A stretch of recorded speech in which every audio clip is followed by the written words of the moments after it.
Hi అండి, అందరికీ నమస్కారం. మీరు ఎంతగానో ఆదరిస్తున్న ఫుడ్ ఛానల్ ఫ్యామిలీ వంటకు స్వాగతం. ఈరోజు కూడా ఒక టేస్టీ ఐటమ్తో మీ ముందుకు వచ్చానండి. అది ఏమిటంటే మిల్క్ ఫ్రూట్ సలాడ్.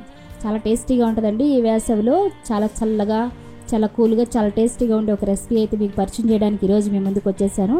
చాలా సింపుల్గా, చాలా టేస్టీగా, చాలా హెల్దీగా ఉంటుంది. ఏం లేదండి, మన ఇంట్లో రోజు తినే ఫ్రూట్స్ ఎన్ని రకాలతోనైనా చాలా సింపుల్గా తయారు చేసేసుకోవచ్చు. అప్పటికప్పుడు రెడీ చేసుకుని తినేయచ్చండి. ఒక్కసారి ట్రై చేస్తే మళ్ళీ మళ్ళీ తినాలనిపిస్తుంది. చిన్నవాళ్ళ కాడి నుంచి పెద్దవాళ్ళ వరకు ఎవరైనా కూడా ఈ రెసిపీని చక్కగా తినేయచ్చు. ఇంకెందుకు ఆలస్యం, వీడియోలోకి వెళ్లే ముందు ఇంకా నా ఛానల్ ఎవరైనా సబ్స్క్రైబ్ చేసుకోకపోతే తప్పకుండా సబ్స్క్రైబ్ చేయండి. వీడియోని చివరి వరకు చూడండి. ఏ విధంగా తయారు చేస్తున్నాను మీరు చూడాలి కాబట్టి ఎక్కడ కూడా స్కిప్ చేయకుండా చివరి వరకు చూడండి. రండి వీడియోని స్టార్ట్ చేద్దాం.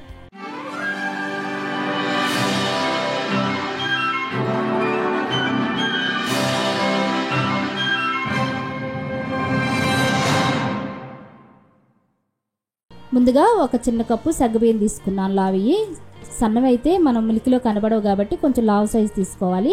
వీటిని వాటర్ వేసి ఒక 10 నిమిషాలు నానబెట్టుకోవాలి. తొందరగా ఉడుకుతాయి, అందుకే నానబెడుతున్నాను. సగ్గుబియ్యం నానేలోపు స్టవ్ వెలిగించుకుని గిన్నె పెట్టుకుని గిన్నెలో వాటర్ వేసుకోవాలి. మూత పెట్టుకుని కొంతసేపు అలా ఉంచుకుందాం. వాటర్ మరుగుతున్నాయి కదా, ఇప్పుడు ముందుగా నానబెట్టుకున్న సగ్గుబియ్యం ఇందులోకి వేసేసుకోవాలి. గరిటతో అటు ఇటు తిప్పుకోవాలి. కొంచెం సగ్గుబియ్యం ఎక్కువగా ఉడకాల్సిన అవసరం లేదు, 3 వంతులు ఉడికితే సరిపోతుంది, లేకపోతే తిక్కుగా అయిపోతుంది. అందుకని మనం లైట్గా ఉడికించుకోవాలి. ఇప్పుడు ఒకసారి మొద్ది చూసుకుందామండి. చూడండి, 3 వంతులు అయితే సగ్గుబియ్యం ఉడికిపోయినాయి. ఇప్పుడు ఒక జల్లీలోకి వడకట్టేసుకోవాలి. చూడండి, ఇప్పుడైతే ఒక గిన్నెలోకి మనం స్టైనర్లు పెట్టేసుకుని అందులోకి వడకట్టేసుకోవాలి. ఇందులోకి కూడా ఒక కూల్ వాటర్ కూడా వేసేసుకోవాలి దీనిపైనే. ఎందుకంటే ఆ సగ్గుబియ్యం అంతా తిక్కుగా అయిపోకుండా ఆ పలచగా ఉండటం కోసం నేను మళ్ళీ వాటర్ వేస్తున్నాను. ఈ విధంగా చేసుకుంటే ఆ థిక్నెస్ అనేది అంతా పోతుంది, పలచబడుతుంది అనమాట సగ్గుబియ్యం. దీన్ని ఇట్లా వదిలేద్దాం కొంతసేపు. ఇప్పుడు సగ్గుబియ్యం ఉడికించుకున్న గిన్నెలోనికి 2 కప్పుల మిల్క్ అయితే తీసుకోవాలి. పచ్చివి, ఎక్కడ కూడా వాటర్ కలుపుకుండా చిక్కటవి తీసుకోవాలి. అవి మనం బాయిల్ చేసుకుందాం అండి. పాలు మరిగిన దాకా మూత పెట్టుకుందాం. పాలు మరుగుతున్నాయి చూడండి. ఇప్పుడు మూత తీసేసి మన గరిటతో తిప్పుకుంటూ ఉండాలి, పాలు పొంగకుండా. బాగా కాగిన తర్వాత కాగిన దాకా ఇలానే తిప్పుకుంటూ ఉండాలి. ఎక్కువసేపు అయితే ఎక్కువగా పాలు కాగితే చాలా టేస్టీగా ఉంటాయి. అందుకే ఒక గరిటతో మనం అలా తిప్పుకుంటూ ఉండాలి. పాలు దగ్గర పడుతూ ఉంటాయి. పాలు మరుగుతూ ఉండగా 2 స్పూన్లు మిల్క్ పౌడర్ వేసుకోవాలి. ఒక బౌల్లోకి కొంచెం వాటర్ వేసి అది ఉండలు లేకుండా కలుపుకోవాలి. మిల్క్ అయినా పోసుకోవచ్చు, ఇక్కడ నేను కొంచెం వాటర్ వేస్తున్నాను. మిల్క్ పౌడర్ కొంచెం ఎక్కువ వేసుకున్నా పర్వాలేదు. కొంచెం జ్యూసీగా కావాలనుకుంటే కొంచెం తక్కువ వేసుకోవాలి. కస్టర్డ్ పౌడర్ని కూడా యూజ్ చేస్తారు కానీ నేను వేయలేదు, మిల్క్ వరకే వేస్తున్నాను, మిల్క్ పౌడర్ వరకే వాడుతున్నాను. చూస్తున్నారు కదా. ఇంకా మీకు ఎక్కువగా కావాలనుకుంటే ఇంకొక స్పూన్ అయితే యాడ్ చేసుకోవచ్చు. ఈ విధంగా ఉండలు లేకుండా కలుపుకోవాలి. ఇప్పుడు మరుగుతున్న పాలలోకి ఈ మిల్క్ పౌడర్ వేసేసుకోవాలి. ఈ విధంగా పాలు కూడా మిల్క్ పౌడర్ ఇందులో వేసేసి కలుపుకుంటూ మనం బాయిల్ చేసుకోవాలి. పాలు కొంచెం ఎక్కువగా మరుగుతూ ఉంటేనే మనకు టేస్ట్ అనేది వస్తుంది. ఇవి బాగా అటు ఇటు కలుపుకుంటూ ఆ మేగడంతా కూడా ఇందులోకి స్ప్రెడ్ అయ్యేటట్టుగా మన స్పూన్తో తిప్పుకుంటూ కలుపుకోవాలి.